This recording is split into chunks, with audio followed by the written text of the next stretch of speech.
नमस्ते महाभागेन वर्धेन कामरूपिणी विश्वरूपे विशालाक्षी विद्यावदेही परमेश्वरी। Good morning everyone. नए चैप्टर के साथ आपके सामने विद्यानगर से फिर एक बार आई हूँ बेटा, जो कि आपका जो नया चैप्टर है वो है वर्ण विचार। अब तक हम भाषा, व्याकरण, लिपि, बोली इन सब के बारे में पढ़ चुके थे। ये है आपकी हिंदी व्याकरण का एक ऐसा चैप्टर जिसको पढ़े बिना आप आगे नहीं बढ़ सकते। वर्ण, मैंने एक लिटरेचर का एक क्लास में एक लेसन पढ़ाया था जिसमें था ध्वनि। तो ध्वनि क्या है कि हमारे चारों तरफ जो आवाज़ आती है, सुनते हैं, बोलते हैं, वो सब ध्वनि कहलाती है। लेकिन ध्वनि का जो लिखित भाग होता है वह कहलाता है वर्ण। क्या कहलाता है बेटा? वर्ण। तो जैसे मैंने कहा न, तो ये तो क्या हो गई बेटा? ध्वनि हो गई। ये तो क्या हो गई? ध्वनि हो गई। लेकिन इसी को मैंने कहा धन हलन किया, फिर न और अब आप बताओ इसके टुकड़े और हो सकते हैं? क्या हो सकते हैं? नहीं हो सकते। तो प व न, इसमें अ की क्या निकल रही है? ध्वनि निकल रही है। यानी अगर मौखिक रूप से भाषा की सबसे छोटी इकाई कौन सी कहलाएगी बेटा? ध्वनि कहलाएगी। लेकिन लिखित रूप से भाषा की सबसे छोटी इकाई जिसके और अधिक टुकड़े नहीं किए जा सकते, क्या इसको तोड़ के बताओ? इसको और तोड़ो, आप तोड़ सकते हो? नहीं तोड़ सकते। तो लिखित रूप से भाषा की जो सबसे छोटी ध्वनि होती है वह वर्ण कहलाती है, और मौखिक रूप से भाषा की जो सबसे छोटी ध्वनि होती है, इकाई होती है, वह ध्वनि कहलाती है। तो ये तो हमने ये पढ़ा कि वर्ण क्या है। आपको पता चल गया बेटा कि लिखित रूप से भाषा, अगर आपसे कोई पूछे कि मौखिक रूप से भाषा की सबसे छोटी इकाई ध्वनि, लिखित रूप से भाषा की सबसे छोटी इकाई वर्ण। अब आता है आपका कि वर्ण है क्या? हिंदी वर्णमाला पूरी पढ़ी, लेकिन बिना वर्णों के पढ़ सकते हो? नर्सरी से लेकर यू रीडिंग 6, 7, 8th क्लास, क्या बिना वर्णों के कोई शब्द बन सकता है? तो वर्णों का सार्थक समूह, यानी अगर देखो वर्ण, हिंदी व्याकरण को हमने 3 भागों में बांटा गया है। पहले तो मैंने आपको व्याकरण के बारे में बताया था ना कि सीधा और सरल माध्यम जो होता है वो व्याकरण कहलाता है। और व्याकरण है वी धन आ धन करण, तीनों मिलकर क्या बना? व्याकरण बना। क्या बना बेटा? ये सभी पूरी मिलाकर क्या बन गई? व्याकरण बनी। और व्याकरण के कितने पार्ट है? 3 पार्ट है। वर्ण विचार, शब्द विचार और वाक्य विचार। और आज जिस टॉपिक को हम पढ़ने जा रहे हैं वो कौन सा है आपका? वर्ण विचार। यानी अगर पूछे कि भाषा की सबसे, लिखित रूप से भाषा की सबसे छोटी इकाई वर्ण है, लेकिन अर्थ के आधार पर भाषा की सबसे छोटी इकाई शब्द होती है। जैसे मैंने कहा प धन अ, ये मिलकर क्या बन गया? एक वर्ण बन गया। लेकिन अगर मैंने यूं कहा प धन अ व धन न, तो ये क्या बना बेटा? एक शब्द बना। अब इस पवन का अर्थ क्या हो गया? हवा। तो ये अर्थ के आधार पर अगर पूछे कि भाषा की सबसे छोटी इकाई, तो शब्द होती है। और ऐसे अगर पूछे कि लिखित भाषा, लिखित रूप से भाषा की सबसे छोटी इकाई कौन सी होती है? वर्ण होती है। अब ये तो वर्ण, ध्वनि, शब्द, वाक्य, इन पर आधार है कि वर्ण से शब्द बनते हैं और शब्द से वाक्य बनते हैं और वाक्य से आपका पूरा लेसन बनता है। लेकिन वर्ण के कुछ पार्ट होते हैं बेटा। Do you know very well? सबको पता है। स्वर, व्यंजन और अवयव।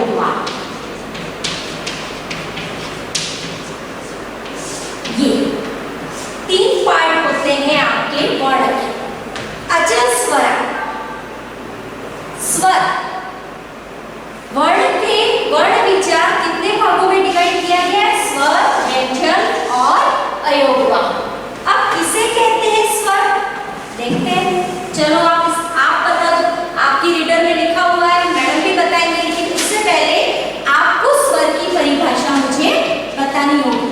यानी मैं तो यहाँ पर बोल रही हूँ, लेकिन जब भी आप इस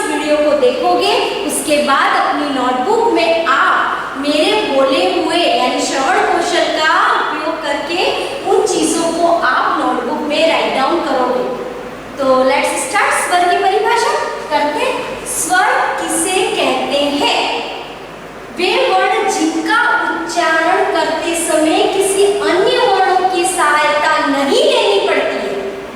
वे वर्ण जिनका उच्चारण करते समय किसी अन्य वर्णों की सहायता या आवश्यकता नहीं लेनी पड़ती है, अर्थात स्वतंत्र रूप से उच्चारित होने वाले वर्ण कौन से कहलाते हैं बेटा? स्वर कहलाते हैं। अभी मैं है ना 10 के या 9 के स्टूडेंट से भी पूछूंगी ना अ से लेकर अ तक बोलो, तो थोड़ा सा कंफ्यूज हो जाएगा। और अभी नर्सरी से प्रेप के बच्चे को वापस आके पूछूंगी बेटा अ से अ तक बोलो, तो फटाफट बोल देगा। तो हम क्या करते हैं कि जब जब आगे बढ़ते जाते हैं हमारा बेसिक हम भूलते जाते हैं। तो स्वर कौन से पढ़ा है आपने? सबको पता है। अ, आ, ई, उ, री, ए, ऐ, ओ, औ। ये क्या हो गए आपके? गिनो 1 2 3 4 5 6 7 8 9 10 11। तो स्वर कितने हैं आपके? 11। कितने हो गए? 11।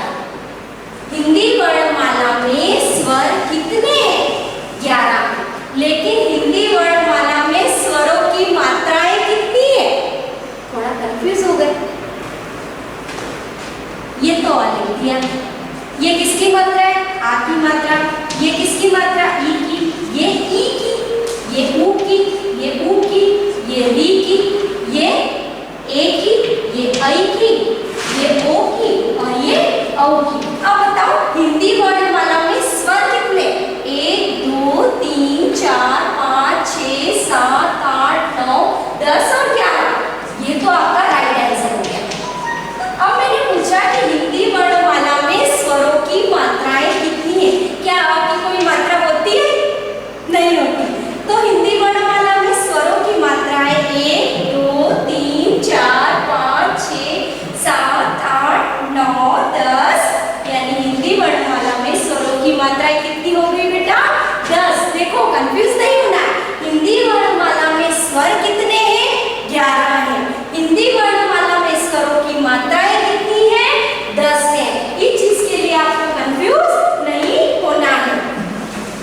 फिर से एक बार स्वर की परिभाषा बोलती हूँ कि वे वर्ण जिनके उच्चारण में फेफड़ों से छोड़े जाने वाली हवा, फेफड़ों से छोड़े जाने वाली हवा वाक् यंत्र के अवयव को स्पर्श करके स्वतंत्र रूप से यानी निर्भर रूप से बाहर निकलती है, उसे ही स्वर कहते हैं।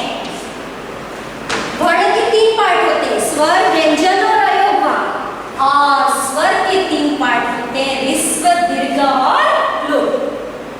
ह्रस्व, दीर्घ और लोप। सबको पता है। जिनका उच्चारण करते समय से थोड़ा सा समय लगे, जैसे आ, तो ये क्या हो गया आपका? ह्रस्व। ई, ह्रस्व। लेकिन जिनका उच्चारण करते समय दुगुना समय लगे, आ, ई, उ, ए, ऐ, तो ये सब क्या हो गए बेटा? दीर्घ हो गए।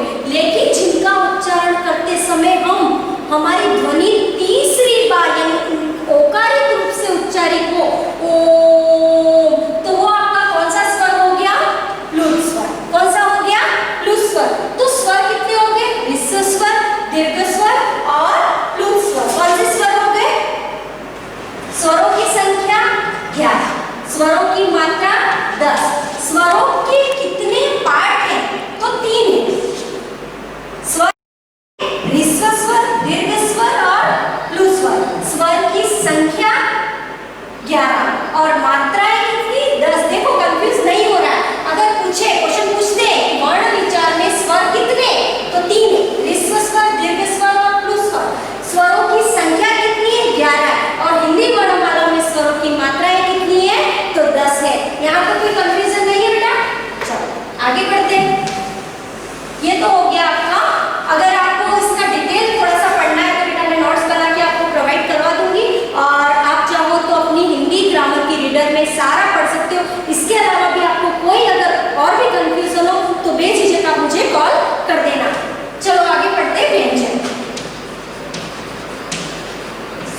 व्यंजन।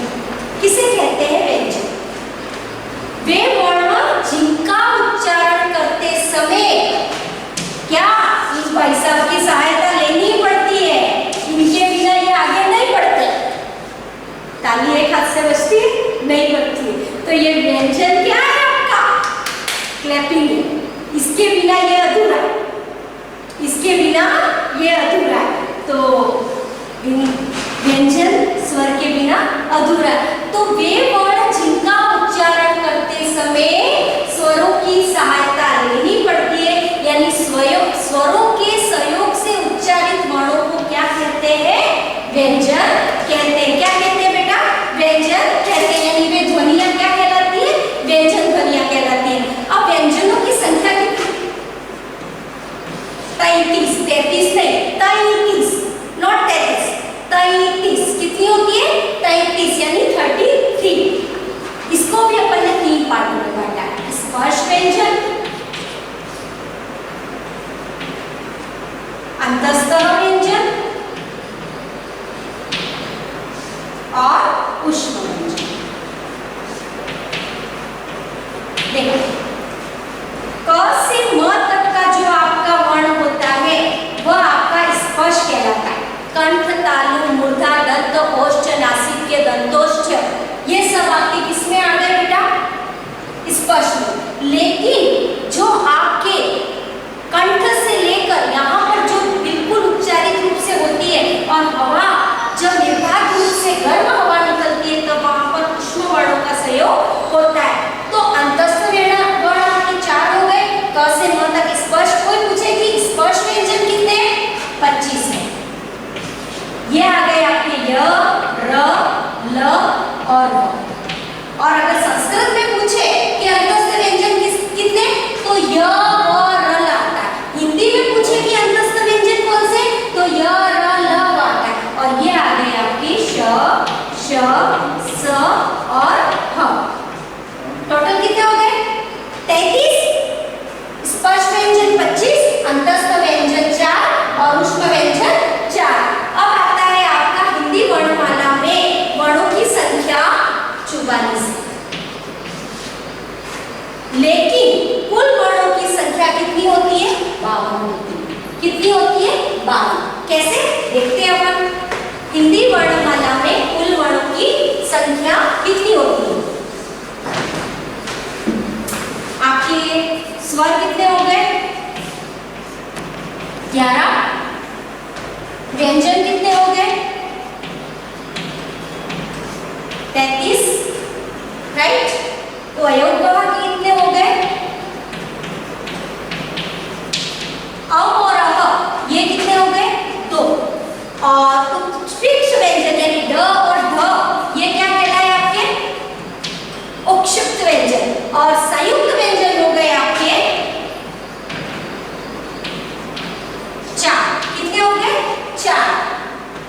अगर पूछे, एक चीज और कंफ्यूज दूर करना चाहूंगी बेटा, कि आपको पूछे कि हिंदी वर्णमाला में संयुक्त व्यंजन कितने? हिंदी वर्णमाला में संयुक्त व्यंजन कितने? तो 4। लेकिन हिंदी वर्णमाला में संयुक्त वर्ण कितने हैं? तो 5। आप पूछोगे मैडम ये कैसे? अक्ष, त्र, य और श्र, ये तो संयुक्त व्यंजन आ गए।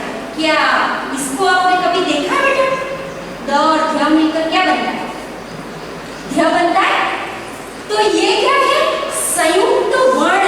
हिंदी वर्णमाला में संयुक्त वर्ण 5 होते हैं और हिंदी वर्णमाला में संयुक्त व्यंजन 4 होते हैं। व्यंजन पूछे तो 4, लेकिन हिंदी वर्णमाला में संयुक्त वर्ण पूछे तो 5। कंफ्यूज होने की जरूरत नहीं है, सिर्फ समझने की जरूरत है। सबसे पहले वर्ण भाषा का लिखित रूप है, उसके बाद आता है आपका स्वर, व्यंजन और अयोगवाह। स्वरों की संख्या 11 होती है, व्यंजन 33 होते हैं, 2 अयोगवाह होते हैं। ड और ढ उच्च यानी फेके क्षिप्त व्यंजन होते हैं और अक्षत्र ज्ञ श्र संयुक्त व्यंजन होते हैं। अक्षत्र ज्ञ और ध्य ये आपके संयुक्त वर्ण होते हैं। स्पर्श व्यंजन आपके 25 होते हैं, अंतस्थ व्यंजन आपके 4 होते हैं और ऊष्म व्यंजन आपके 4 होते हैं।